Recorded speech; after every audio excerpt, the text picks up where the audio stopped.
Hello and thanks for joining me. If you are anything like me, you will have been looking on with some dismay as governments around the world, and particularly here in the UK, seem to be hell-bent on pushing electric vehicles to the exclusion of all other technologies. I think it's pretty widely known now that the UK government plans to ban the sale of new internal combustion engine cars from 2030, and that's less than 7 years from now, as of recording this video today. And then from 2035, hybrid cars will also be banned. So the aim is that we go fully electric with vehicles. Now, some people are saying, oh, well, that doesn't affect motorcycles. Well, that is wrong. Motorcycles are covered by this technology.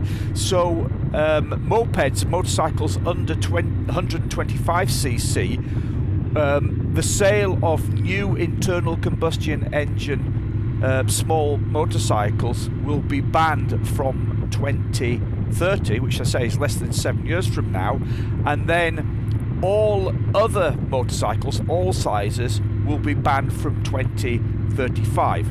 Now, I just emphasise that's the sale of new vehicles. Doesn't mean that you can't continue to use your existing motorcycle or buy a second-hand one. But it's the it's the thin end of the wedge, so to speak, isn't it? So if you watch Stuart Fillingham's excellent YouTube channel, you'll know that he's been covering this issue extensively. And if you've not seen his videos on this topic, then I recommend that you check them out. In fact, I'll put a link to one or possibly more of his videos in the description box of this video, because I think it's very important that you watch them. So don't get me wrong, I'm not against electric vehicles or against electric motorcycles in particular, and I'll say in a minute there are some applications where I will be very willing, very welcome an electric motorcycle. But what I feel is that they are not the total answer to our future transport needs. But the powers that be just seem to be hell-bent on convincing us that they are. As I say, I would be happy to use electric motorcycle in some applications. For example, on relatively short commutes into cities for work, I think they make a great deal of sense in terms of reducing that local air pollution. And also, I'm very keen on off-road riding, trail riding, getting out into the countryside, because I enjoy getting out into the countryside. But I am very mindful of the fact that they are noisy, disturbing other users and potentially polluting. So, a good off-road motorcycle, that's electric, would work well for me. I'd be very happy to use one.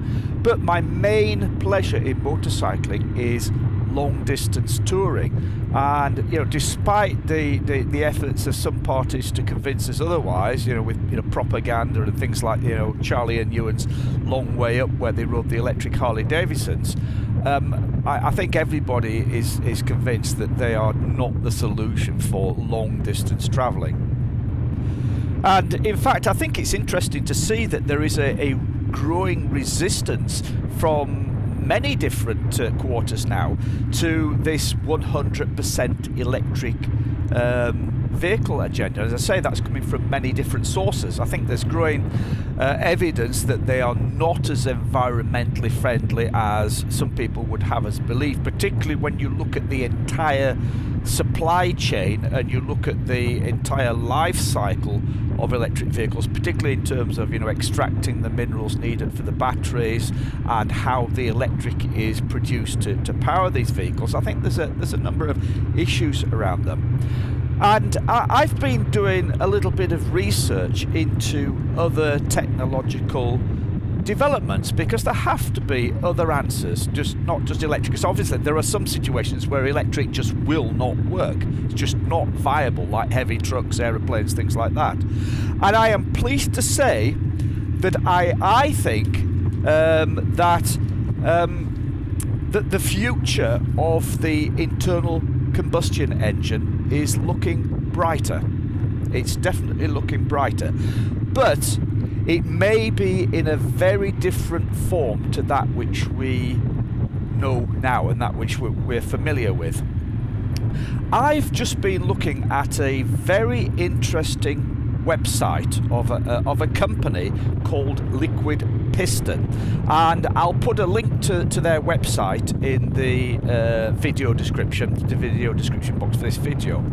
Now, this company, Liquid Piston, have been developing a new internal combustion engine. In fact, they've developed it, and they claim that this engine delivers up to 10 times the power to rate ratio of existing engines, and that it can be adapted to run on many different fuels, from diesel, petrol, aviation fuel, through to gases such as propane gas and hydrogen, importantly. Now, this engine that they've developed is called the X engine. They're calling it the X engine, and it's a rotary engine that is a development of the Wankel rotary engine that we already know, as seen, for example, in the Norton rotary that was produced a number of years ago, and I've got friends that still ride those Norton rotary bikes. So I say it's a development of the Wankel engine. Actually, it's very, very different. If you have a look at their website and you have a look at how they've developed this engine, it's quite radically redesigned, but it's a rotary engine. That's my point. It's a rotary engine, and so there are a number of advantages that they're claiming to this X engine, as they're calling it. Firstly, it's very simple. It's only got 2 moving parts. It's one of the big advantages of rotary engines, which means that they have substantially less vibration than traditional piston-driven engines. They are a lot more compact, and they're also much more lightweight. So that this company, Liquid Piston, that's developed this new engine, was started by a father and son team of engineers in the USA, and they've already attracted several $1 million of research and development grants, which is encouraging because they do seem to be getting some backing there and government backing. If you look on their website, they are not specifically developing a motorcycle engine. I think that's understandable because it's not the primary market, is it? But I think that it's obvious that if they are developing a smaller, lighter, more powerful engine, then motorcycles will be a suitable application for that engine. And we've already seen rotary engines in motorcycles in the past, as I mentioned.